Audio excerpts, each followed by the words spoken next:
یہ ساری مخلوقات اللہ کی تسبیح بیان کرتی ہیں، لیکن تم اس تسبیح کو سمجھ نہیں سکتے۔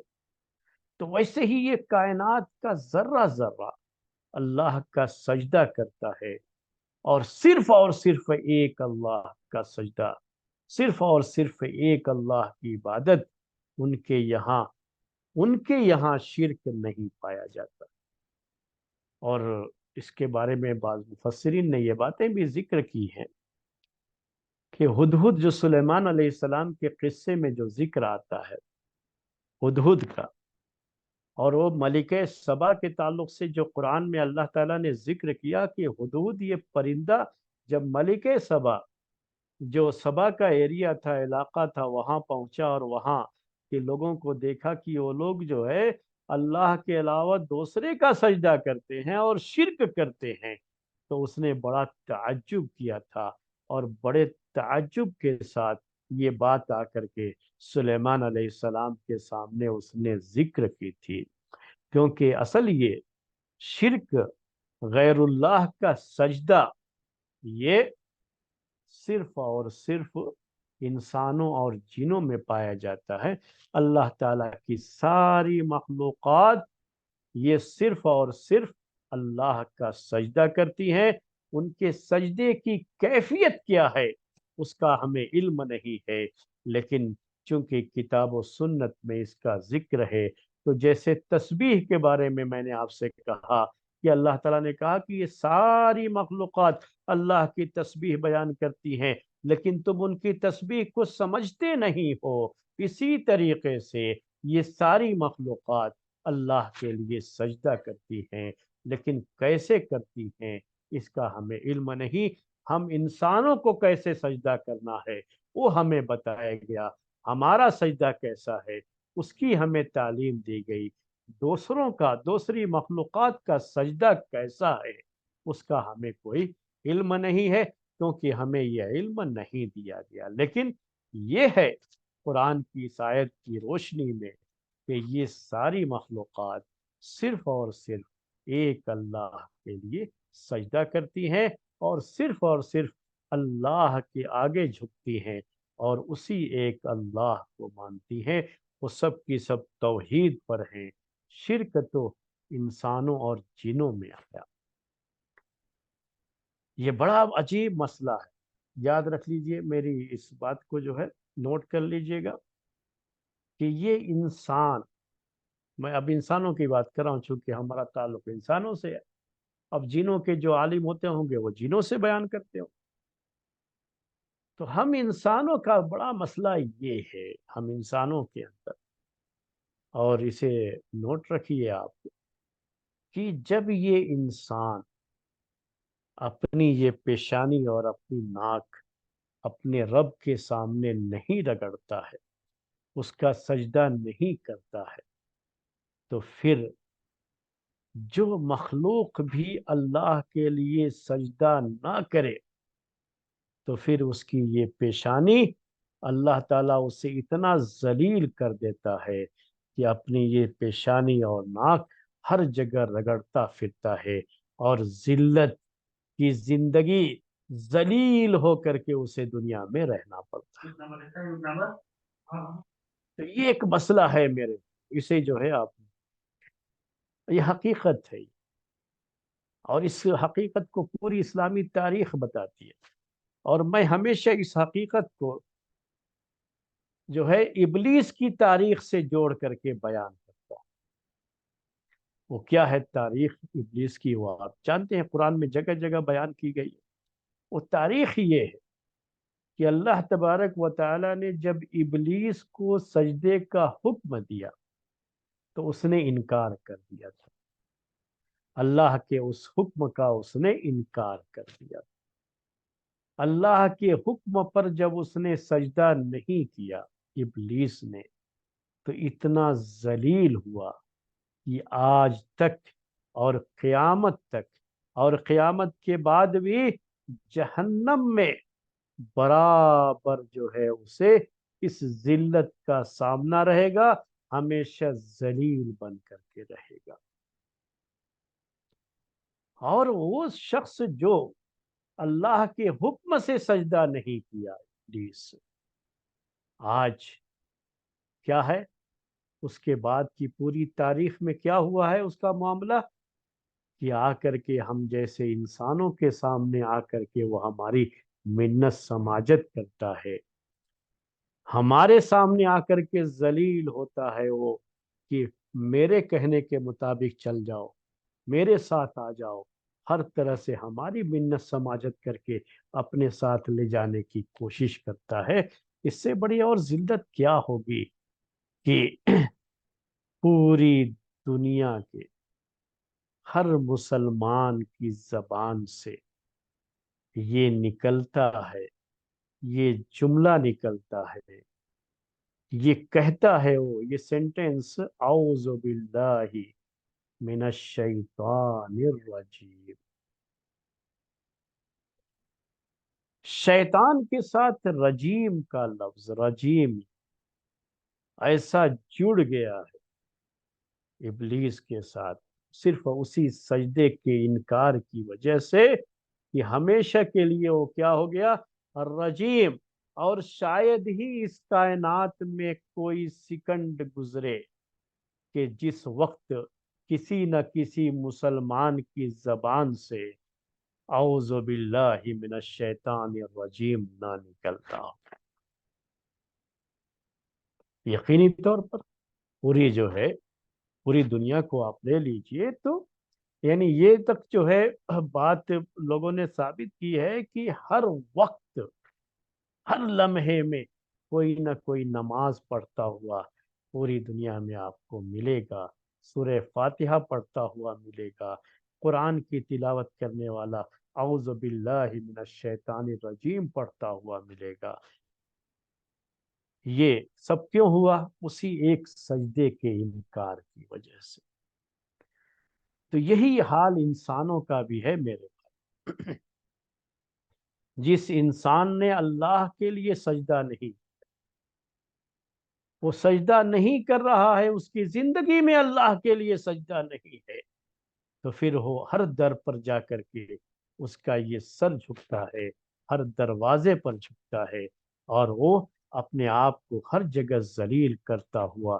پھرتا ہے، کیونکہ اس کو وہ عزت نہیں ملتی جس عزت کا وہ مستحق تھا، جو انسانیت تھی، اور انسانیت کے لحاظ سے جو اللہ نے اسے عزت بخشی تھی، اور اس کی اس پیشانی کو، اس کی اس ناک کو بڑی عظمت دی تھی کہ یہ صرف اور صرف اللہ کے سامنے جھکے، وہ سب کے سامنے جھکنا شروع ہو جاتی ہے۔ تو یہ ایک دوسرا پوائنٹ تھا، وَلِلَّهِ يَسْجُدُ مَنْ فِي السَّمَاوَاتِ وَالْأَرْضِ۔ تیسرا پوائنٹ یہ کہ من فی السماوات والارض، اس میں یہ ساری مخلوقات شامل ہیں۔ میں نے آپ سے کہا جنوں، انسانوں اور فرشتوں کی بات تو سمجھ میں آتی ہے، لیکن اس میں جتنی بھی مخلوقات ہیں اللہ تعالیٰ کی، ایک ایک ذرہ ہم نے کہا کائنات کا،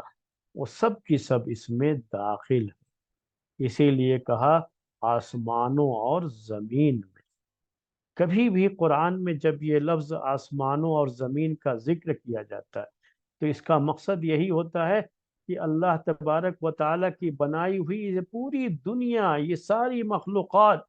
یہ سب کی سب اس میں داخل ہوتے ہیں۔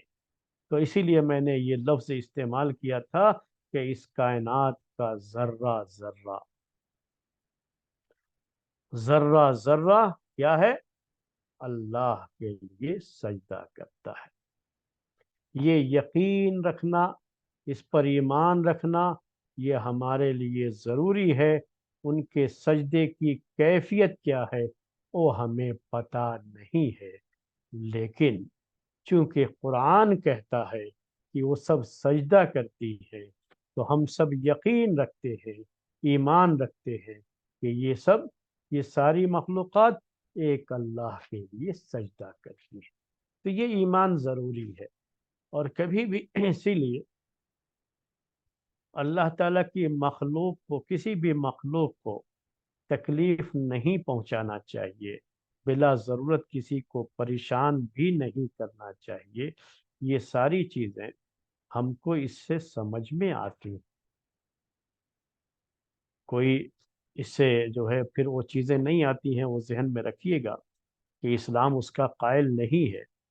کہ جو کسی زمانے میں بدھ مذہب میں ایک چیز ہوتی، تو یہاں ہماری جو ہسٹری ہے اس ملک کی، اور اس میں جو جین مذہب، بدھ مذہب وغیرہ کا جو ہے، جو پوری ان کی جو کہانی ہے، اس کہانی کو جب آپ پڑھیں گے تو اس میں یہ چیز آپ کو ملے گی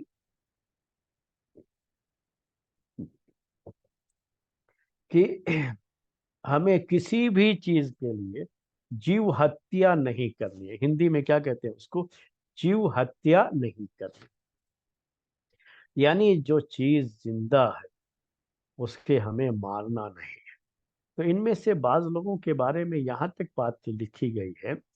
کہ یہ باقاعدہ جو ہے کہ بہت سے چھوٹی چھوٹی مخلوقات، جسے آج کل آپ کی زبان جو ہے اس کو آپ جو ہے بیکٹیریا کہہ لیجئے یا اور کچھ بھی کہہ لیجئے، وہ ہمیں نظر نہیں آتی رہتی ہیں چیزیں، لیکن یہ رہتی ہیں کائنات میں۔ تو اس میں سے بعض لوگ اپنے منہ پر، اپنی ناک پر کپڑا باندھے رہتے تھے کہ جب وہ سانس لیں تو یہ سب چیزیں ان کے اندر جا کر کے مر نہ جائیں، اور تاکہ جب وہ سانس لیں تو کپڑے کے اندر ہی یہ جتنے بھی جیو ہیں، زندہ چیزیں ہیں، وہ سب رہیں، اور ہوا جو ہے آکسیجن چھن کر کے صرف ہوا اندر پہنچے اور یہ جاندار چیزیں اندر نہ پہنچے۔ تو اس طرح کی چیزیں مشہور ہیں، یہاں پر تاریخ کی کتابوں میں ذکر کی گئی کہ لوگ کرتے رہے ہیں، اس طرح کے لوگ بھی رہے۔ دیکھیے اسلام تو اس کا قائل نہیں، تو یہاں اصل وہ مسئلہ بھی آ سکتا ہے جو میں نے بھی آپ سے کہا کہ اس لیے کائنات کی ایک ایک جو ہے مخلوق، چونکہ اللہ کی مخلوق، یہ ذرہ ذرہ اللہ کے لیے سجدہ کر رہا ہے، اس کی تسبیح بیان کر رہا ہے، تو ہمیں اس کو، یعنی پھر کسی کے ذہن میں آئے تو ہمیں کسی کو مارنا ہی نہیں چاہیے، پھر تو کسی جانور کو ذبح ہی نہیں کرنا چاہیے کہیں۔ اس جو ہے وہ بات تو میں نہیں کہنا چاہ رہا ہوں، تو میں اصل وہ بات نہیں کہنا چاہ رہا ہوں، وہ میں آپ کو کلیئر کرنا چاہ رہا تھا کہ میرے کہنے کا مطلب یہ ہے کہ بلا ضرورت، ایک ہوتا ہے ضرورت اور ایک ہے بلا ضرورت، خواہ مخواہ میں، بلا ضرورت، صرف اپنی جو ہے کسی اس کے لیے جو ہے اپنے کسی شوق کے لیے۔ تو اسلام نے تو اس سے منع کیا کہ اپنے کسی شوق کے لیے کوئی آدمی کسی جانور کو مارے، اس کو تکلیف پہنچائے یا کوئی درخت کاٹے، اس سے تو منع کیا اسلام، لیکن ضرورت کے لیے جائز ہے۔ اب ایک ہوتا ہے ضرورت کا معاملہ، ضرورت کا کیا مسئلہ ہے کہ اس کائنات کی ایک ایک چیز کو اللہ تعالیٰ نے ہم انسانوں کے لیے پیدا کیا۔ قرآن میں جگہ جگہ اس کا ذکر ہے، اور اس درس میں جب وہ آیتیں آتی رہی ہیں تو میں اس کو بیان بھی کرتا رہا ہوں۔ قرآن میں اللہ تعالیٰ نے بار بار اس بات کو ذکر کیا ہے کہ اس کائنات کو اللہ تعالیٰ نے ہمارے لیے پیدا کیا، اور کائنات کی ایک ایک چیز سے فائدہ اٹھانے کا ہمارا حق ہے۔ وہ تمام چیزیں جس کو اللہ تعالیٰ نے ہمارے لیے جائز قرار دیا، تو اس سے فائدہ اٹھانا یہ ہمارا حق ہوتا ہے اور ہمارے لیے جائز ہے۔ وہ ہماری ضروریات ہی کے لیے یہ چیزیں ہیں، بنائی گئی ہیں، پیدا کی گئی ہیں۔ تو اس طرح سے ہم اپنی ضرورت کے لیے، جس کو ہم کہتے ہیں کہ شریعت میں جائز ضرورت کے لیے جو ہم کرتے ہیں، تو وہ تو جائز ہے ہمارے لیے، اللہ تبارک و تعالیٰ نے اس کو ہمارے لیے جائز قرار دیا ہے، اور اسی نے پیدا کیا ہے، اور اسی کی جو ہے تسبیح یہ بیان کرتی ہیں اور اس کے لیے سجدہ کرتی ہیں، اور اسی نے یہ کہا ہے کہ آپ کو اگر گوشت کھانے کی ضرورت ہے تو آپ جانور کو ذبح کر سکتے ہو، شکار کر سکتے ہو، گوشت کھا سکتے ہو۔ جو جانور حلال ہیں آپ کے لیے، وہ جانور سارے جانوروں کا نہیں۔ اور جب درخت کاٹنے کی ضرورت پڑ جائے، آپ کو اس کی کوئی ضرورت ہے لکڑیاں جلانے کے لیے، اس زمانے میں مختلف کاموں کے لیے، اور آج تک لوگ کاٹتے ہیں، ایسا نہیں کہ نہیں،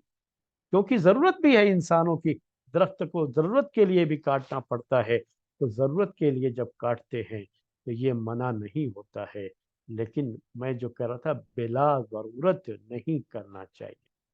کیونکہ بلا ضرورت اگر ہم یہ کرتے ہیں تو ہم اللہ تعالیٰ کی ایک مخلوق کے ساتھ کھلواڑ کرتے ہیں، جو اللہ کی مخلوق اللہ کی تسبیح بیان کر رہی تھی، اس کا سجدہ کر رہی تھی، اس مخلوق کو ہم دنیا سے ختم کرتے ہیں۔ پہلے لوگ اس طرح کا شوقیہ کا مطلب کیا ہے کہ ان کو اپنا نشانہ صحیح کرنا ہوتا تھا، وہ چاہے جو ہے بندوق کا نشانہ ہو، چاہے تیر کا نشانہ ہو، وہ نشانہ اپنا صحیح کرنے کے لیے کیا کرتے تھے، مرغی ہے، اس طرح کے پرندے وغیرہ، اس کو باندھ کر کے جو ہے لٹکا دیا کرتے تھے، پھر اس پر نشانہ لگاتے، بہت تکلیف پہنچاتے تھے پرندوں کو، جانوروں کو۔ تو اللہ کے رسول صلی اللہ علیہ وسلم نے ان تمام چیزوں سے منع کیا۔ ایسے ہی بلا ضرورت درخت کاٹنے سے بھی آپ نے منع کیا۔ دیکھیے ضرورت کے لیے جائز ہے، ایسا بھی نہیں کہ دوسرے مذاہب کی طرح سے کہ پھر آپ کبھی کر ہی نہیں سکتے، وہ نہیں، پھر تو رہبانیت ہو جاتی ہے جو اسلام میں نہیں ہے۔ اسلام میں یہ ہے کہ دنیا کی جن چیزوں کو اللہ نے آپ کے لیے حلال قرار دیا ہے، پھر آپ کو ان چیزوں کو استعمال کرنا، انہیں کام میں لانا، یہ بھی اللہ تعالیٰ کی اطاعت ہے، اور اس میں بھی اللہ تعالیٰ کی فرما برداری ہوتی ہے، اس کا حکم ماننا ہوتا ہے۔ تو یہ تیسرا پوائنٹ تھا جو میں نے آپ کے سامنے ذکر کیا، وَلِلَّهِ يَسْجُدُ مَنْ فِي السَّمَاوَاتِ وَالْأَرْضِ۔ اب چوتھا پوائنٹ ہے طوعاً وَكَرْهًا، طوعاً وَكَرْهًا۔ تو طوعاً ایک لفظ ہے، کرہن ایک لفظ ہے، اور عربی زبان جو لوگ جانتے ہیں ان کے لیے ایک بات ذکر کر دوں کہ عربی میں کہا جاتا ہے کہ یہ حال ہے، یعنی یہ اس کو نصب کیوں آیا ہے، دو زبر دونوں پہ کیوں ہے، یہ طوعاً و کرہن، اس لیے کہ یہ حال ہے۔ تو معنی کرتے ہوئے کہیں گے حال کونہم طائعین و کارہین، طائعین و کارہین، کہ اللہ ہی کے لیے سجدہ کرتی ہیں وہ تمام مخلوقات جو آسمانوں میں ہیں اور زمین میں ہیں، اس حال میں کہ ان کا یہ سجدہ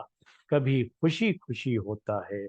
اور وکرہن، اور بعض مخلوقات کا یہ سجدہ ناخوشی ہوتا ہے، یعنی ناپسند کرنے کے باوجود بھی مجبوری میں انہیں یہ سجدہ کرنا ہوتا ہے۔ تو یہ ہے طوعاً و کرہن۔ طوعاً کا معنی ہوا جب کوئی کام آدمی اپنے دل کی خوشی سے کرتا ہے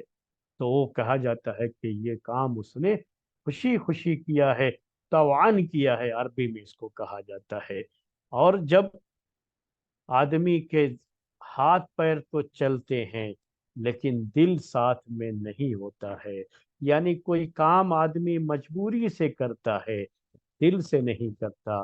خوشی خوشی نہیں کرتا، تو اسے کرہن کہا جاتا ہے۔ اور سمجھنے کے لیے کبھی آپ اپنی کمپنی میں، اپنی فیکٹری میں، جہاں کہیں آپ کام کرتے ہیں، وہاں اس ادارے میں کام کرتے ہوئے کبھی آپ کو کوئی کام دیا جاتا ہے تو آپ بڑی خوشی خوشی کرتے ہیں، اور کبھی کوئی ایسا کام آپ کے اوپر لاد دیا جاتا ہے جسے کرنا آپ کو پسند نہیں ہے، لیکن چونکہ باس کا حکم ہے، چونکہ ڈائریکٹر جو کمپنی کا ہے اس کا حکم ہے، یا مینیجر کا حکم ہے، یا ٹیم لیڈر کا حکم ہے، تو اس کام کو ناپسند کرتے ہوئے بھی کرنا پڑتا ہے،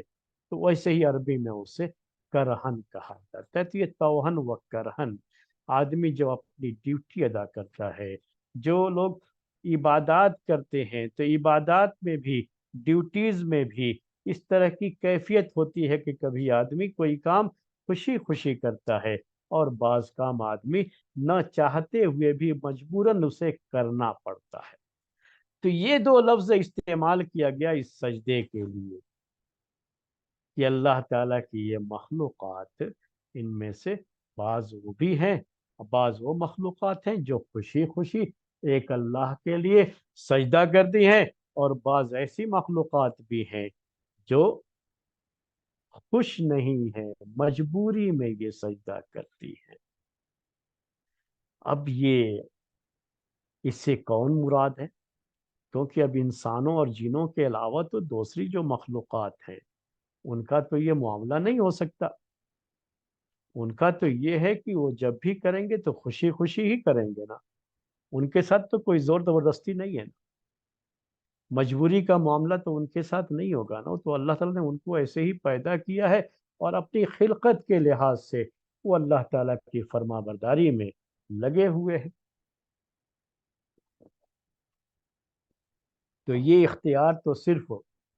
انسانوں اور جنوں کو نہ دیا گیا ہے،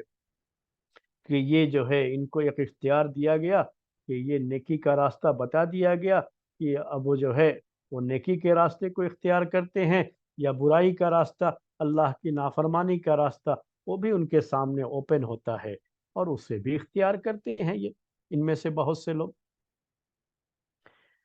تو یہ تو دوسری مخلوقات کا نہیں ہو سکتا، اس لیے بعض مفسرین نے اس کا معنی کرتے ہوئے یہ کہا ہے، ذکر کیا ہے کہ خوشی خوشی سجدہ کرتے ہیں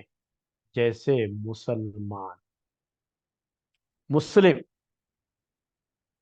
مومن، یہ لوگ سجدہ کرتے ہیں انسانوں کی بات، تو یہ خوشی خوشی کرتے ہیں اللہ کے لیے۔ اور کرہن جو ہے یہ ان کے لیے ہے جو منافق ہے، جو مسلمانوں کی صفوں میں آ تو گئے ہیں لیکن ان کے دلوں میں ایمان نہیں ہے، تو دلوں میں ایمان نہ ہونے کی وجہ سے وہ لوگ جب سجدہ کرتے ہیں تو ان کا سجدہ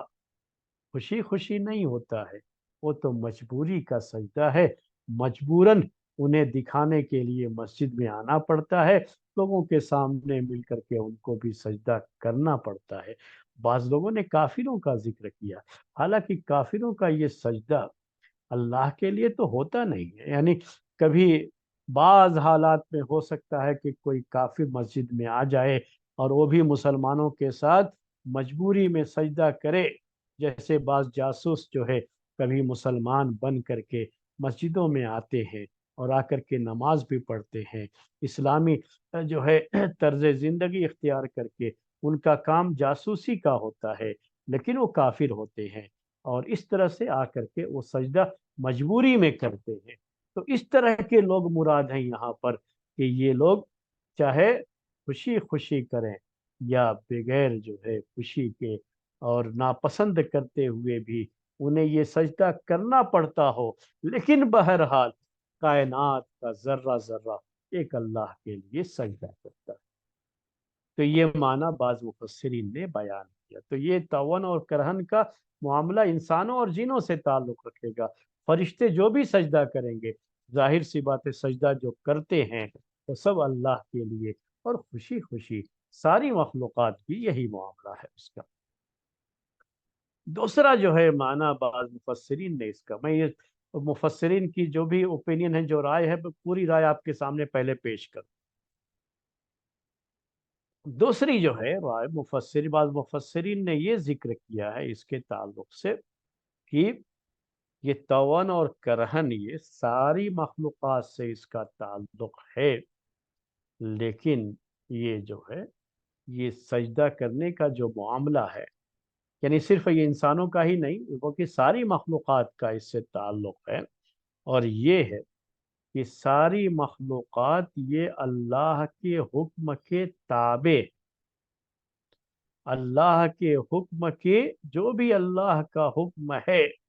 اس حکم کے مطابق ہی ان سب کی زندگی بسر ہوتی ہے۔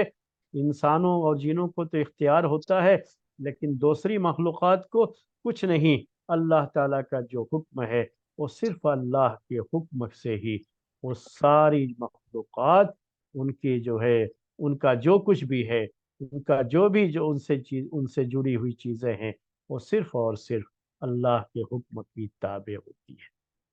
جو ہم اردو میں ایک جملہ کہتے ہیں وہ بتاتا ہوں آپ کو سمجھنے کے لیے، کہ ہم یہ اردو میں بار بار کہتے رہتے ہیں کہ درخت کا ایک پتا بھی اللہ کے حکم کے بغیر حرکت نہیں کر سکتا، درخت کا ایک پتا بھی، یہ مثال کے طور پر ہوتا ہے، یعنی دوسرے لفظوں کے کائنات کا ایک ذرہ بھی اللہ کے حکم کے بغیر وہ حرکت نہیں کر سکتا، جو اللہ کا حکم ہوتا ہے اسی حکم کے مطابق اسے چلنا ہوتا ہے۔ اور اسی کے مطابق تو پوری کائنات اللہ کے حکم کے مطابق اسے چلنا ہے، وہ چلتی ہے اور اس کے تابع اور فرما بردار ہے۔ اور یہ تکوینی کہا جاتا ہے، تکوینی عمل، یعنی پوری کائنات کا مالک اللہ تعالیٰ ہے، خالق اللہ تعالیٰ ہے، اسی نے پیدا کیا ہے، اور جس کو جس طرح سے پیدا کیا ہے اور جو چیز اس کے لیے مقدر کی ہے، جیسے بھی کیا ہے، وہ سب میں ان کو چاہے وہ پسند کرے یا نہ کرے، ان کے اللہ کے تابع ان کو بن کر کے رہنا ہوتا ہے۔ اب یہ کیسے جو ہے چیزیں ہوتی ہیں، تو اس طرح سے اس یعنی یہ جو معنی بعض مفسرین نے ذکر کیا ہے، اس میں وہ سجدے کی وہ کیفیت نہیں آتی ہے اصل میں۔ یہ صرف کیا ہے، سجدہ، اللہ کے لیے سجدہ کرنے کا مطلب اس وقت یہ رہ جاتا ہے کہ اللہ کے حکم کے تابع ہیں، اللہ کے حکم کے مطابق چلنا، یہی ہے پوری مخلوقات کا معاملہ، اور کوئی بھی اللہ کے حکم کی خلاف ورزی نہیں کر سکتا، اس کے خلاف نہیں جا سکتا۔ یہ کسی مخلوق کی مجال نہیں ہے، اور اس آیت کے ذریعے سے اللہ تعالیٰ کی عظمتی شان اور اس کی قدرت کو بیان کرنا مقصود ہے کہ وہ اتنا پاورفل ہے کہ کائنات کا کوئی ذرہ اس نے جو فیصلہ کیا ہے اس فیصلے کے خلاف اور اس کے حکم کے خلاف نہیں جا سکتا، اس کے حکم کے مطابق ہی رہنا ہے، چاہے پسند کرے چاہے ناپسند۔ تو یہ اس جو ہے معنی میں یہ ساری مخلوقات کو شامل ہے، تون و کرہن۔ میں اب کچھ مثالوں سے آپ کو سمجھاتا ہوں۔ میں نے آپ سے کہا یہ کہ اس معنی کے لحاظ سے سجدے کی وہ کیفیت نہیں رہ جاتی ہے جو اللہ تعالیٰ کے سامنے جھکنے کا معاملہ ہے، بلکہ اس میں صرف اللہ کے حکم کے تابع ہونے کا معاملہ۔ اور یہ تکوینی چیزیں ہیں، تکوینی چیزیں، ایک شرعی چیزیں ہوتی ہیں اور ایک تکوینی چیزیں ہوتی ہیں۔ ان دونوں کو یہ عقیدے کے جو ہے مسائل میں یہ سب ذکر کیا جاتا ہے، تکوینی جو ہے اور جو ہے شرعی۔ مشیت یعنی جب تک اللہ تعالیٰ کی مشیت نہ ہو، اس کا ارادہ نہ ہو، تو کوئی چیز نہیں ہو سکتی، کوئی بھی معاملہ دنیا میں نہیں ہو سکتا، کوئی بھی چیز نہیں ہو سکتی، تو وہ تکوینی چیز کا۔ اور میں ذرا تھوڑا ایک مثال دے کے آپ کو سمجھانا چاہوں گا، جیسے موت کا مسئلہ ہے۔ موت آتی ہے، موت کسی بھی شخص کی کہاں آنی ہے، کب آنی ہے، کیسے آنی ہے، ایک تکوینی چیز ہے، اللہ تعالیٰ نے اس کو اسی لحاظ سے بنایا ہے۔ اور کوئی بھی شخص چاہے وہ پسند کرے یا پسند نہ کرے، جب بھی اس کی موت لکھی ہے اس وقت اس کی موت آئے گی، اور اللہ کے حکم کے مطابق اسے وہ چیز ہوتی ہے، اسے وہ چیز کرنی ہوتی ہے۔ جہاں موت لکھی ہوتی ہے وہاں آدمی پہنچتا ہے، اور جس طرح سے موت لکھی ہوتی ہے اسی انداز سے اس کی موت ہوتی ہے۔ اس میں کوئی شخص چاہے کہ اللہ کے حکم کے خلاف وہ چلا جائے تو ایسا نہیں ہو سکتا، یہ چیز نہیں ہو سکتی، چاہے وہ پسند ہو یا نہ ہو اس مخلوق کو، لیکن وہ اللہ کا حکم ہے، اور اسی کے حکم کے مطابق وہ چیز ہوتی ہے اور ہونی ہے۔ اور اس میں سب کی سب تابع اور فرما بردار ہیں اللہ کے، چاہے کافر ہو، چاہے مسلم ہو، مشرک ہو، منافق ہو، کوئی بھی ہو، جو اللہ کا حکم ہے اس کے تابع ہیں، اور اسی کے لحاظ سے چیز ہوتی ہے، یہاں تک کہ دوسری مخلوقات کا بھی۔ تو یہ ایک بات اسے جو ہے نوٹ کر لیجئے گا کہ بعض مفسرین نے اس آیت کی تفسیر کرتے ہوئے یہ بات بھی ذکر کی ہے، یہ رائے بھی ذکر کی ہے۔ میں نے صرف موت کی ایک مثال تھی، ویسے ہی دوسرے معاملات ہوتے ہیں۔ کون شخص ہے دنیا میں جو یہ چاہے گا کہ میری جاب چلی جائے؟ لیکن ایسا بھی ہو جاتا ہے کہ بعض مرتبہ بعض لوگوں کی جاب چلی جاتی ہے، اس کے سامنے کوئی دوسرا الٹرنیٹ نہیں ہے، ایک آدمی خود سے جاب چھوڑ دیا، الگ مسئلہ ہوتا ہے، لیکن اس کی جاب چلی گئی، یعنی اوپر سے اس کو جواب دے دیا گیا یا کمپنی بند کر دی گئی، کوئی بھی ایسی چیز ہوئی، تو کوئی بھی اسے پسند تو نہیں کرتا،